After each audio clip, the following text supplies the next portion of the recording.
Shalom saudaraku yang terkasih dalam Tuhan Yesus Kristus.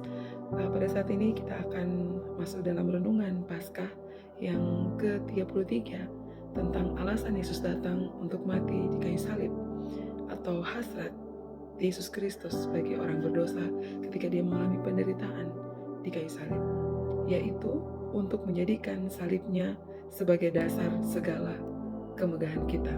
Dan firman Tuhan hari ini terambil dalam Galatia 6 ayat 14 berkata, "Sekali-kali aku tidak mau bermegah selain dalam salib Tuhan kita Yesus Kristus, sebab olehnya dunia telah disalibkan bagiku dan aku bagi dunia." Bapak Ibu Saudara, ini tampaknya berlebihan ya, karena dikatakan bermegahlah hanya dalam salib. Apakah seperti itu? Secara harfiah, hanya dalam salib. Bahkan Alkitab berbicara tentang hal-hal lain yang dapat dibanggakan. Seperti dikatakan dalam Roma 5 ayat 2, bermegahlah dalam kemuliaan Allah. Bermegahlah dalam kesengsaraan kita dalam Roma 5 ayat 3. Bermegahlah dalam kelemahan kita 2 Korintus 12 ayat 9. Bermegahlah dalam umat Kristus 1 Tesalonika 2 ayat 19. Jadi apa arti hanya di sini? Dikatakan bermegahlah hanya dalam salib. Artinya semua kemegahan lainnya tetap harus merupakan kemegahan yang didasarkan di kayu salib. Jika kita bermegah dalam pengharapan akan kemuliaan, kemegahan itu sendiri harus merupakan kemegahan di kayu salib Yesus Kristus. Jika kita bermegah di dalam umat Kristus, kemegahan itu sendiri harus merupakan kemegahan di kayu salib. Bermegah hanya di kayu salib berarti hanya kayu salib yang memungkinkan setiap kemegahan lainnya menjadi sah. Dan setiap kemegahan sah karenanya harus menghormati kayu salib. Setiap kemegahan sah yang dikarenakan oleh salib Kristus berarti harus menghormati kayu salib atau penderitaan Yesus Kristus. Mengapa? Karena setiap hal yang baik, bahkan setiap hal yang buruk yang diubah Allah menjadi kebaikan, diperoleh bagi kita melalui salib Yesus Kristus atau penderitaan Yesus Kristus di kayu salib. Di luar iman kepada Kristus, orang berdosa hanya memperoleh penghakiman. Ya, ada banyak hal yang menyenangkan yang datang kepada orang-orang yang tidak percaya.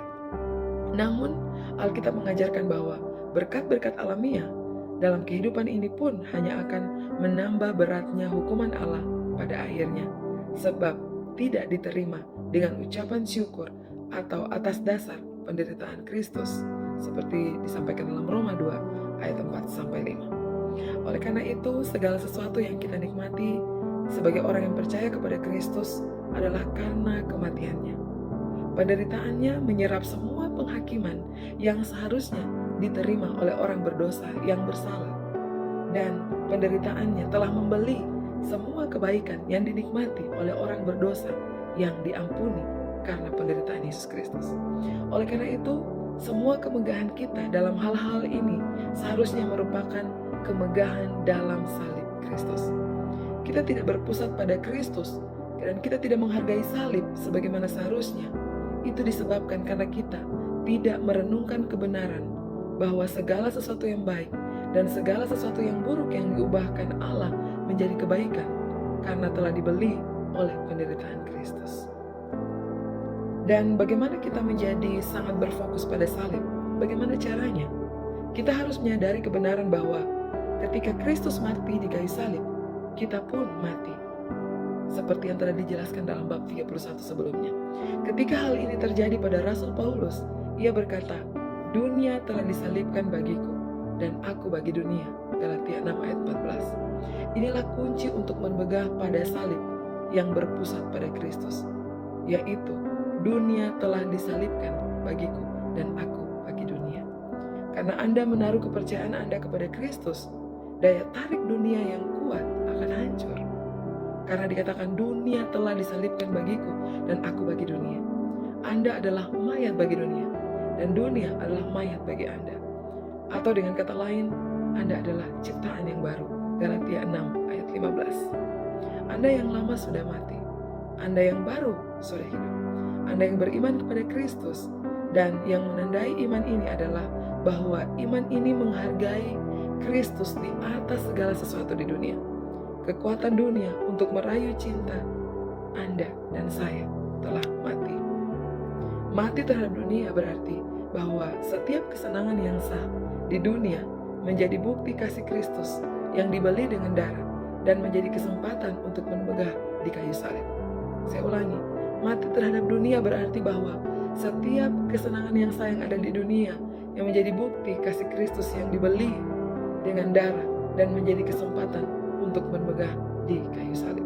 Ketika hati kita kembali mengikuti pancaran berkat kepada sumbernya, yaitu di kayu salib, maka keduniawian dari berkat itu menjadi mati, dan Kristus yang tersalib menjadi segala-galanya. Sekarang kita perlu menyadari bahwa tanpa kematian Yesus Kristus, kita orang berdosa hanya akan menghadapi penghakiman. Apapun yang kita miliki di dunia ini, tetap kita akan menghadapi penghakiman dan kematian kekal.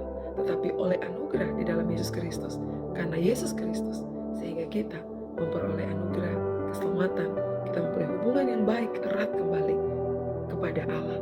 Dan itu suatu hal yang luar biasa yang menjadi dasar sukacita kita. Tuhan Yesus memberkati. Shalom.